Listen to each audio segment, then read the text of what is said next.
Bom dia, queridos, nossos amigos, nossos irmãos que nos assistem. Meu nome é Edmilson Duarte. Nós estamos transmitindo nesse canal do YouTube. Queremos que você se inscreva, que você compartilhe, que você envie às outras pessoas. Nós estamos estudando os princípios bíblicos da liderança.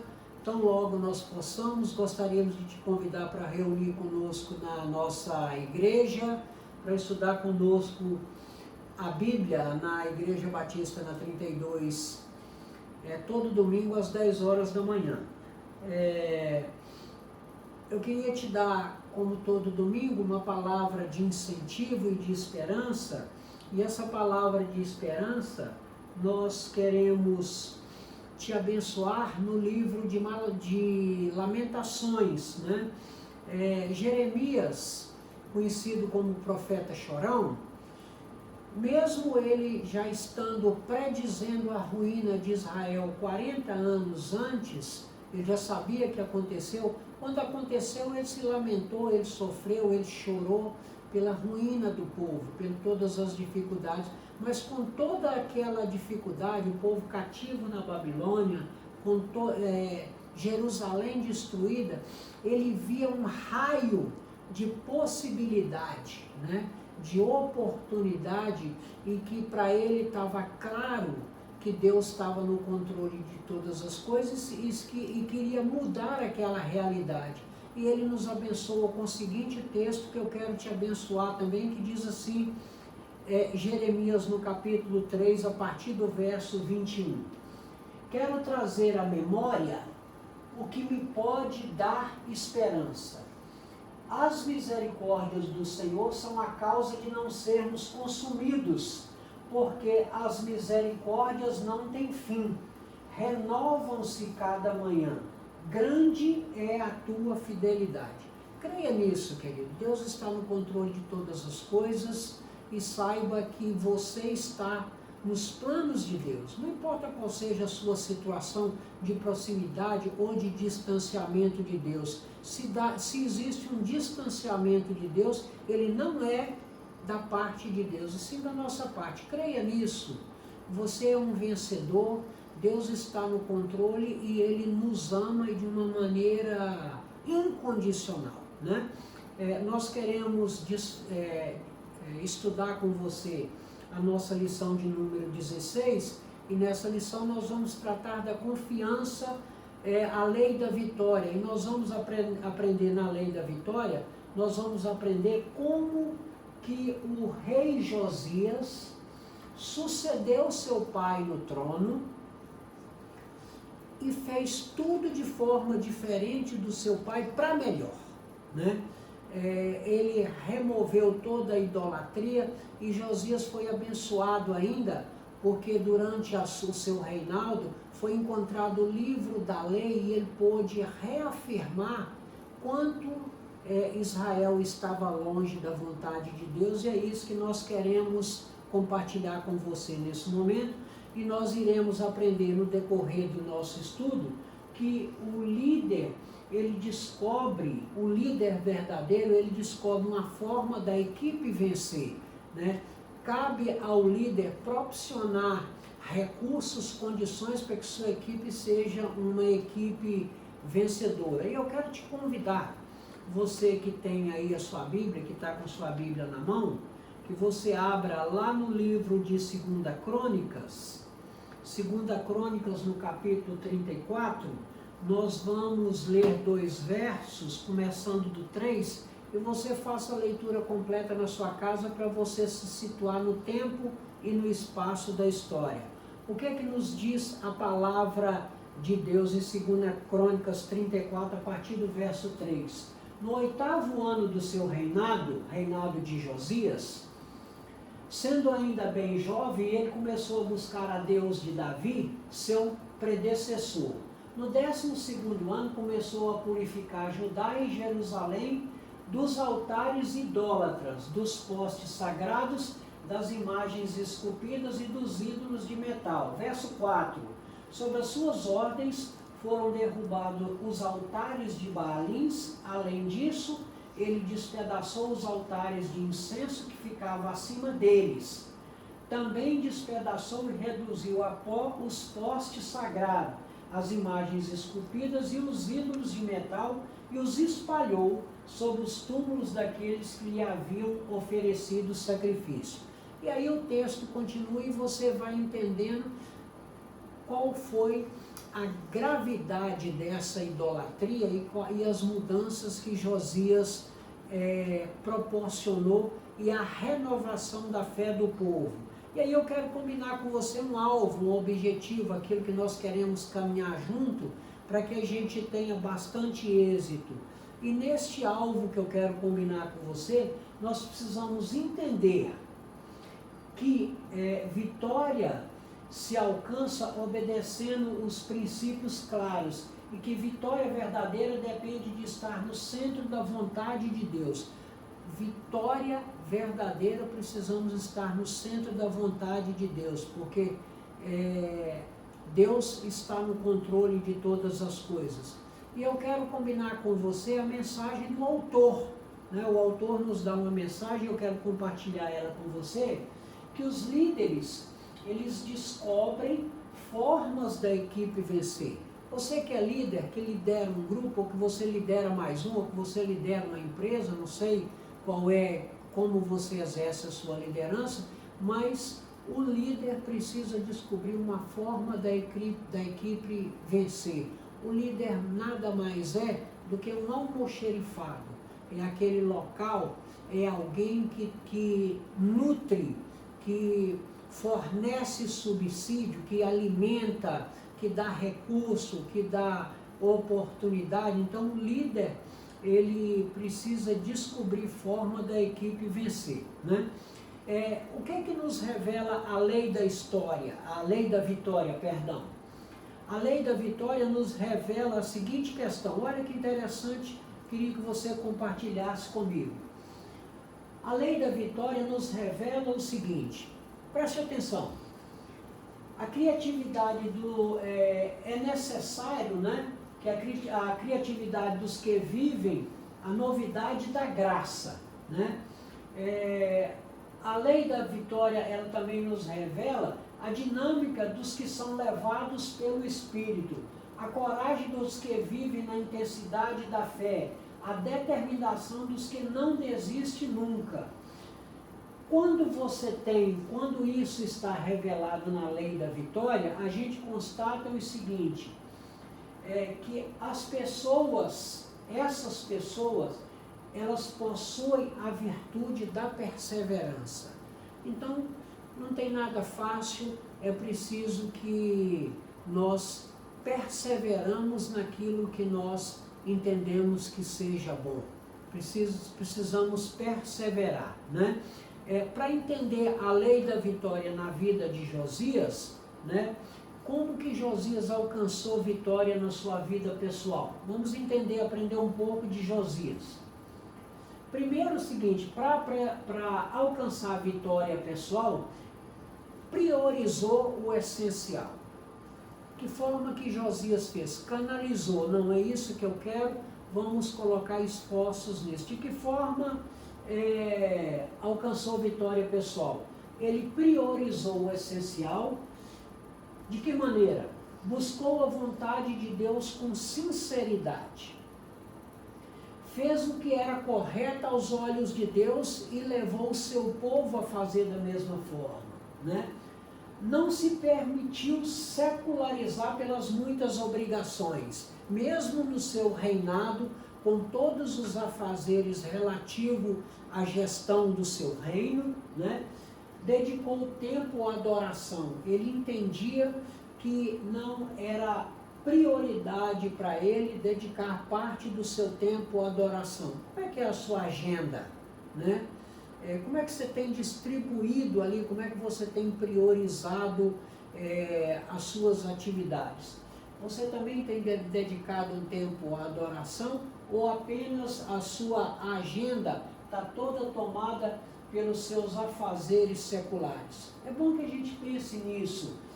Antes de liderar, deixou-se ser guiado por Deus. E aí, por isso que a gente vê percebe a prosperidade, né, no reinado de Josias, porque, em primeiro lugar, não se deixou tomar pela sua rotina, dedicou tempo à adoração a Deus. E antes de liderar, deixou-se ser guiado por Deus, buscou o que era bom, o que ele deveria fazer, quais eram as questões que ele deveria fazer primeiro, né?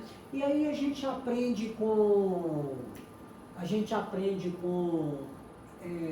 Josias um fato inusitado, que a gente vê duas situações no reinado de Josias. Uma, ele seguia as orientações pelo que ele ouviu contar de Davi e os antepassados, para corrigir os erros do seu pai. E no segundo momento, ele constatou aquilo que era a vontade de Deus, quando Ilquias, o sacerdote, encontrou o livro da lei. Ilquias, você vai lendo o texto lá de Crônicas, você vai ver que eles encontraram o livro da lei e levaram, e o livro foi lido. Então, Josias percebeu constatou através dos escritos do livro da lei, que havia sido deixado por Moisés, quanto eles estavam diante de Deus, mais ele aprendeu e mais forte ficaram os princípios que ele deveria buscar. Então aí é o seguinte, depois que foi lido o livro da lei, ele levou o povo ao profundo arrependimento como chave de vitória.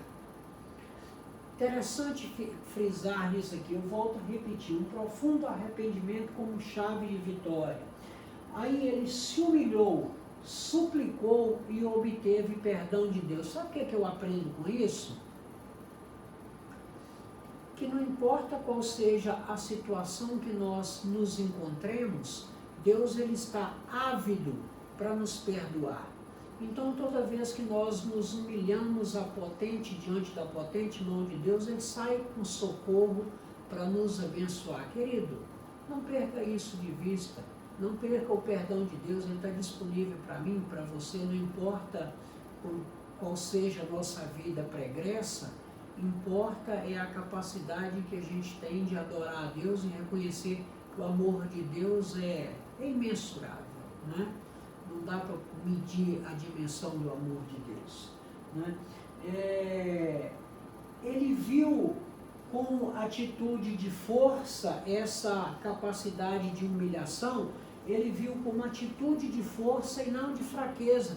De repente nós achamos que nos humilhar ou que suplicar diante de Deus, nós estaremos nos diminuindo, mas Josias, como rei e para a prosperidade do seu reino, ele entendeu exatamente o contrário. Ele viu como atitude de força a capacidade de se humilhar diante de Deus, e Deus proporcionou a ele um reinado de sucesso e muito abençoado.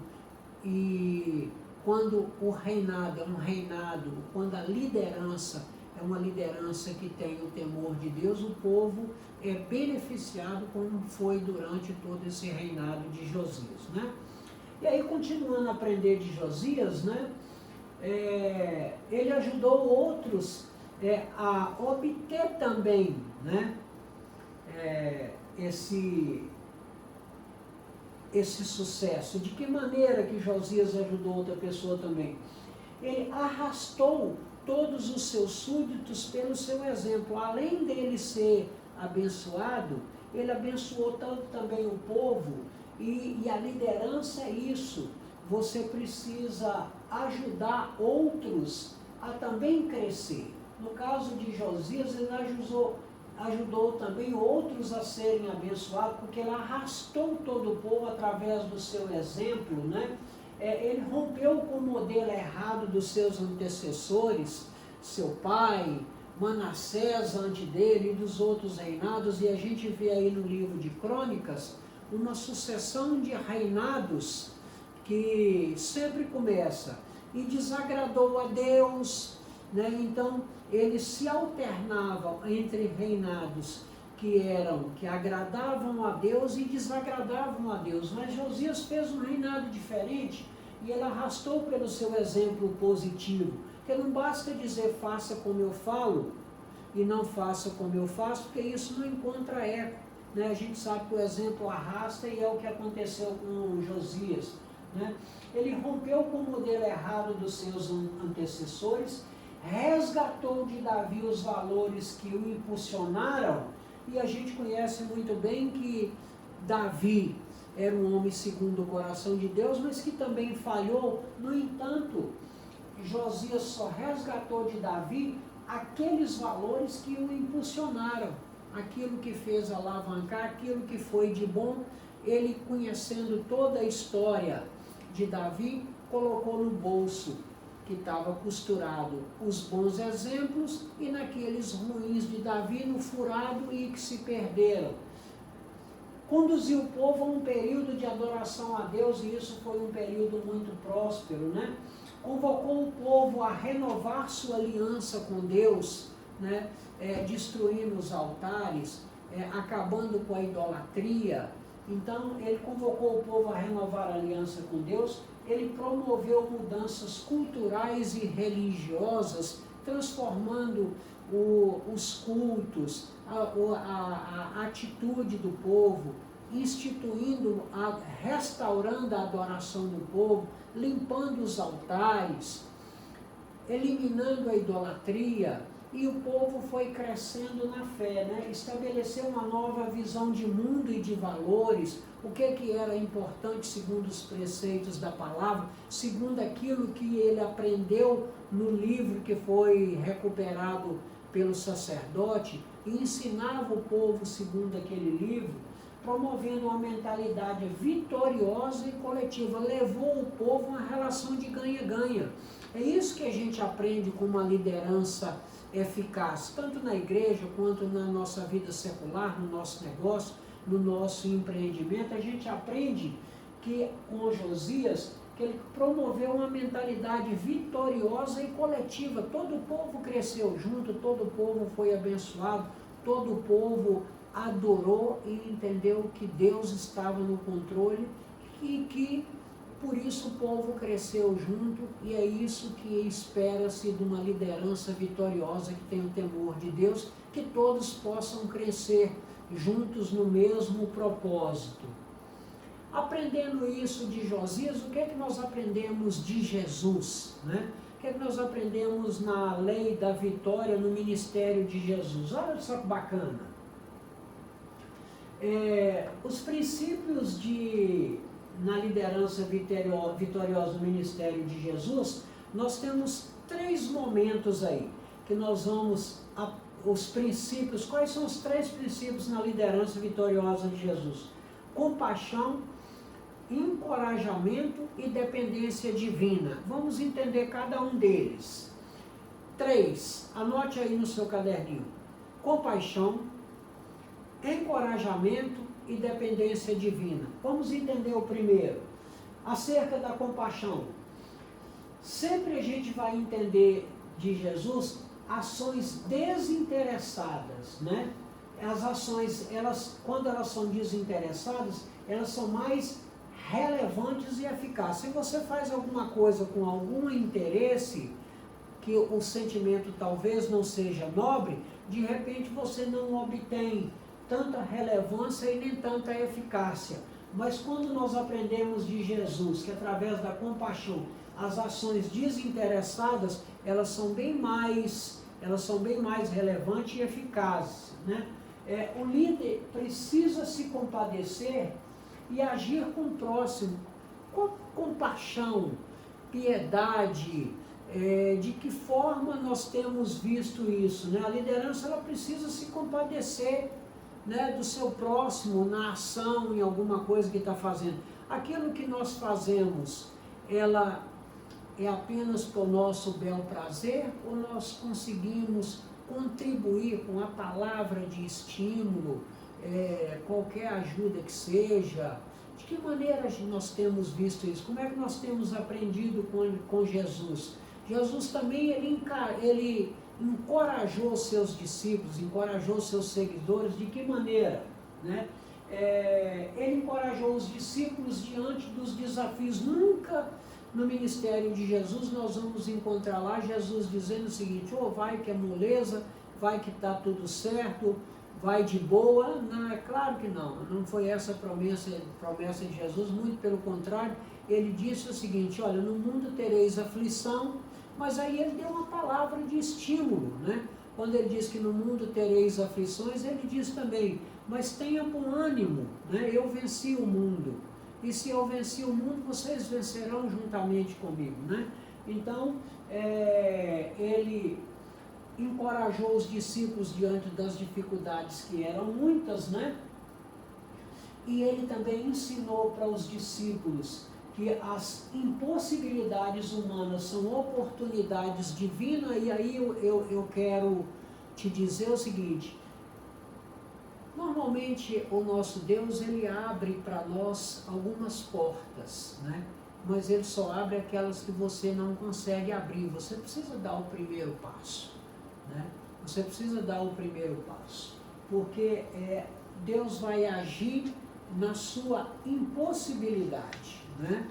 Deus vai agir na sua impossibilidade. Aquilo que é impossível para você é perfeitamente possível para Deus, e aí que ele age, né? As impossibilidades humanas são oportunidades para nós glorificarmos a Deus, para Deus mostrar o seu poder, né? E Jesus nos ensina também no encorajamento que o líder é aquele que dá o primeiro passo, né? O líder dá o primeiro passo. O líder precisa arrastar pelo exemplo, e Jesus fazia isso, né?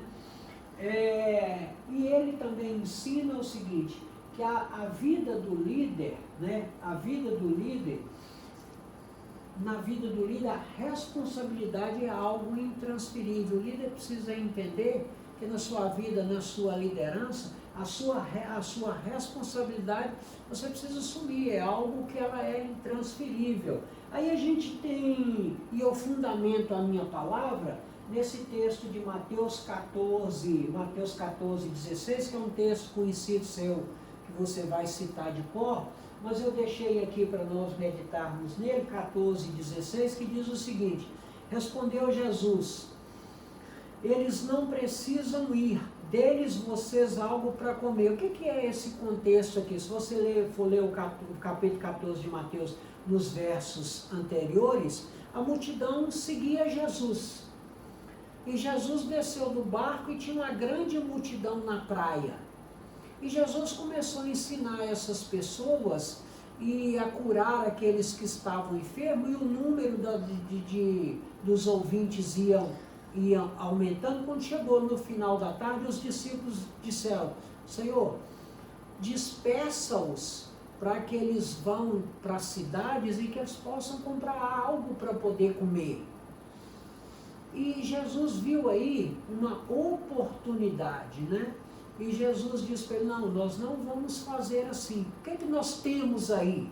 E aí, quando Jesus, o texto segue, ou o que antecede o 16, eles disseram: Senhor, mas nós não temos nada, o que nós temos aqui são 5 pães e 2 peixinhos. O que eu aprendo nisso aí? Que Deus, ele quer de nós, primeiro, agir naquilo que nós temos e naquilo que nós podemos fazer. Que Deus poderia fazer surgir um grande banquete, mas ele queria usar as pessoas, e aquilo que as pessoas tivessem, para ele potencializar. Então ele mandou trazer aqueles 5 pães e os 2 peixinhos, para ensinar para as pessoas o seguinte: em vez de nós mandarmos eles irem embora para comprar comida, nós vamos alimentá-los aqui. O que é que vocês têm aí? Temos 5 pães e 2 peixes, então tragam. E é o que está no verso 14 e 16, quando Jesus diz o seguinte: eles não precisam ir. Dê-lhe vocês mesmo algo para comer. Senhor, nós não temos nada. Nós temos uma grande multidão, são mais de 5.000 pessoas, tirando as mulheres e as crianças. O que é que vocês têm aí? Não, nós temos 5 pães e 2 peixes. Então tragam. E Jesus fez a multiplicação e a Bíblia nos conta o seguinte, que comeram 5.000 pessoas, fora mulheres e crianças, né? O que é que eu continuo aprendendo com Jesus, né? O que é que eu continuo aprendendo com Jesus com relação à dependência, e é isso que Jesus nos ensina, a dependência divina. Ele nos ensinou a aceitar desafios com responsabilidade. No slide que passou, não era uma coisa impossível. Logicamente todas as coisas são possíveis. A gente aprende o seguinte, que ele nos ensina a aceitar desafios com responsabilidade, conhecendo quais são os meus limites e sabendo que Deus é ilimitado. Foi isso que ele ensinou lá para os seus discípulos, né? Mas ele não abriu mão da ação humana. Deus não abre mão. Saiba o seguinte, Deus abre aquelas portas de ferro, mas as de madeira ele deixa para que nós mesmos abramos. Ele quer que nós façamos a nossa parte. O que é que ele espera de nós, né? Ele espera de nós uma ação humana. Qual que era a ação humana? O que é que vocês têm aí? Ah, nós temos 5 pães e 2 peixes, então traga que eu vou mudar. A ação, qual que é a ação humana? Né? A ação humana é aquilo que Deus não vai fazer, o que você precisa fazer. Ah, eu estou orando a Deus para eu passar num concurso público. Ótimo, parabéns. Mas você está estudando? Você está se esforçando? Você está fazendo a sua parte? Qual é a parte de Deus? Ele vai te dar uma memória onde você vai entender e você vai lembrar de tudo que você estudou. Ah, eu estou orando para eu conseguir um emprego melhor. Mas você está se esforçando? Você está distribuindo o seu currículo? Você está usando a sua rede de relações? Eu estou precisando trabalhar, minha qualificação é essa, eu tenho uma oportunidade aí aonde você está. Como é que está? Você tem uma rede de relacionamento? Você está se qualificando? Ah, eu estou desempregado. Aí você consegue um emprego. Você está se esforçando lá no seu igreja, no seu local de trabalho? Você tem feito o seu melhor? Você é caprichoso ou você é porco? Né? Não se ofenda comigo, mas você é caprichoso ou não? Você chega 10 minutos antes no seu trabalho? Ou você chega todo dia 10 minutos atrasado? Tem 10 coisas que precisa fazer, você deixa 5 para amanhã? Ou você faz as 10 hoje e procura adiantar o seu trabalho de amanhã? Você é caprichoso ou você é zeloso? Quando você vai apresentar o produto do seu trabalho, está limpo, está íntegro, você está fazendo o melhor? Você está fazendo o seu melhor? Se você está fazendo o seu melhor, você está fazendo a sua parte, Deus vai te abençoar. Mas você está fazendo a sua parte? Você é caprichoso? Eu só quero te perguntar o seguinte, você é caprichoso? Você está acima da média com o seu contemporâneo? Você é faxineiro, mas o faxineiro lá na repartição onde você trabalha, ele só varre aonde passa a procissão. Você varre debaixo do móvel? Você passa o pano por cima dos móveis para poder tirar a poeira? Você é caprichoso ou você é porco? A diferença está no capricho, né? A diferença está no capricho. Faça o seu melhor. Faça como você estivesse fazendo para Deus, não para os homens. Faça como sem precisar que alguém esteja te vigiando. Esse é a ação humana. E com certeza Deus vai te abençoar. O que é que o verso 19 nos fala, nos ensina a respeito de Jesus? Lá de Mateus 14. Tomando 5 pães e os peixes e orando para o céu, e isso aqui é dependência de Deus, deu graça e partiu os pães. Em seguida, deu aos discípulos e estes à multidão. Ok? É o que a gente aprende com Jesus, né? Enfatizou a necessidade da oração e fé, né? Segundo Jesus, olha só, enfatizou a necessidade da oração e ter fé. Nós precisamos ter fé, e sem fé é impossível agradar a Deus. Segundo Jesus, nenhum líder terá a solução para grandes problemas sem a dependência de Deus. Dependência de Deus é a maior demonstração de sabedoria. Anote isso aí no seu caderninho de ouro. Dependência, né? Dependência de Deus vai nos dar a solução dos grandes problemas. Ok, querido? Confie nisso, né? E eu quero deixar esse texto aqui, um texto para sua reflexão e aplicação pessoal, que eu acho que é muito bacana. Olha só. Nestes dias, nos dias atuais, em que o caráter vale menos que o carisma, e onde o ter determina a falência do ser, a gente vale mais do que a gente vale mais pelo que a gente tem do que o que a gente é. Talvez essa situação aqui esteja nos causando até vergonha de ser honesto. Nós não podemos perder isso de vista. Onde o líder se transforma em popstar, o líder quer mais estar em evidência, o líder ele quer ser em popstar. Necessitamos urgentemente aprender de Cristo, que é humilde e manso de coração.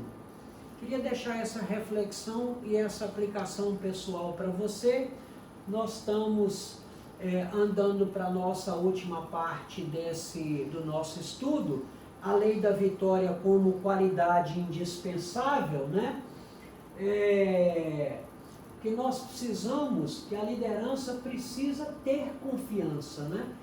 Mas que essa confiança não seja apenas na sua sabedoria e força. Nós precisamos ter confiança, eu preciso ter fé, eu preciso saber que eu sou capaz, eu preciso saber que vai dar certo, eu preciso saber que vai ser bom.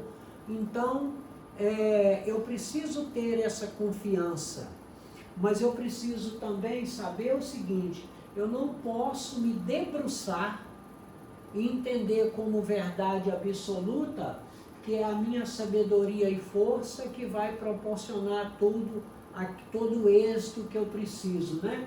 Fuja da arrogância pela autossuficiência. Não, eu não preciso de ninguém, eu não preciso de ajuda, e toda vez que eu penso que eu estou muito bem, que eu estou muito forte, e Paulo já nos ensinava isso, que ele dizia o seguinte: toda vez que eu penso que eu estou forte, eu estou fraco, porque aí eu acredito que eu não preciso tanto de Deus. E Paulo continua o seguinte: mas toda vez que eu acho que eu estou fraco, que eu estou precisando da ação de Deus, esse é o momento onde eu estou forte. Então, fuja, né, da arrogância pela autossuficiência e busque a dependência de Deus para todas as coisas. Faça como o rei Josias fez e entendeu que isso não era humilhação, que isso era força, que potencializava, né, o seu governo, a sua gestão, né? Nunca desaprenda de aprender de Deus, nunca entenda que nunca entenda que você já sabe tudo e que você não precisa de Deus. Muito pelo contrário, tenha sempre a disposição de aprender de Deus, né? Tenha confiança plena em Deus, não perca isso de vista, não atribua a Deus um valor secundário, atribua a Deus sempre um valor primário. Mesmo com o aumento do dinheiro e de tecnologia, a nossa confiança precisa estar em primeiro lugar em Deus. Não é o trabalho que faz a diferença, mas sim de que forma você trabalha. Por quê? Porque aí o que está implícito, talvez não seja nem implícito, seja de forma explícita mesmo, né? Não é o trabalho, mas como se trabalha. Porque pessoas exercem a mesma atividade, uns são bem-sucedidos, outros nem tanto. Qual seria a chave do sucesso, né? Uma que eu posso te garantir é aquela que está lá no Salmo 127, que você vai olhar em casa, mas ele diz o seguinte, o salmista diz o seguinte: Se o Senhor não edificar a casa, em vão trabalham os que edificam. Se o Senhor não vigiar a cidade, em vão vigia a sentinela. Inútil vos será levantar de madrugada, comer o pão de dores que o Senhor dá aos seus enquanto dorme. Sabe qual é a diferença aqui, querido? É a diferença aonde Deus está abençoando o trabalho das suas mãos, e numa outra situação é quando você está por conta própria, né? Então é isso que faz a diferença. E eu quero deixar aí para você essa reflexão, para nós encerrarmos o nosso estudo de hoje, para sua aplicação pessoal, né? Olha só, que Deus levante pela sua graça uma nova geração de líderes em nossas igrejas, no nosso país, que sejam santos de caráter, despojados de si mesmo, que rejeitem o pecado, que insistam, que resistam, ao maligno, e que amem a Deus sobre tudo e sobre todos, ok? Vou ler de novo, porque ficou meio engasgado, estou muito próximo, vou me distanciar um pouco do slide. Que Deus levante pela sua graça uma nova geração de líderes em nossas igrejas, em nosso país, que sejam santos de caráter, despojados de si mesmo, que rejeitem o pecado, que resistam ao maligno, que amem a Deus sobre tudo e sobre todos. Eu quero deixar para você essa reflexão, para sua reflexão e aplicação, que isso é uma relação de ganha-ganha para que nós, na nossa comunidade, na nossa igreja, no nosso trabalho, na nossa empresa, possamos crescer juntamente com a nossa equipe e disseminar no nosso povo valores que são valores positivos de ética, de moral, de bons costumes, né? E que você possa refletir isso aí ao longo do domingo. E quero te chamar para a nossa última lição desta literatura no próximo domingo, que é a nossa literatura de número 17, a lei do legado. O que é o legado, a eficiência? É aquilo que você vai deixar para a posteridade, né? O valor duradouro do líder é medido pela sua sucessão. Vai ser a nossa lição de número 17, a última deste assunto, e nós estaremos iniciando um outro. Então eu queria te agradecer pela sua audiência, né, que você se inscreva, compartilhe, que você mande lá para o seu amigo, ou ouvir aqui uma palavra, queria compartilhar com você, e o nosso único propósito é que todos nós possamos, dentro do mesmo helicóptero, subir o nosso nível de visão e olhar para o reino de Deus de uma forma diferente. Fique em paz, que Deus te abençoe, observe aí as recomendações de saúde da sua comunidade, te cuide, tome conta da sua família, ame a Deus sobre todas as coisas, e que Deus te abençoe e conceda o desejo do seu coração, é a nossa oração. Fique em paz. Tchau. Deus te abençoe.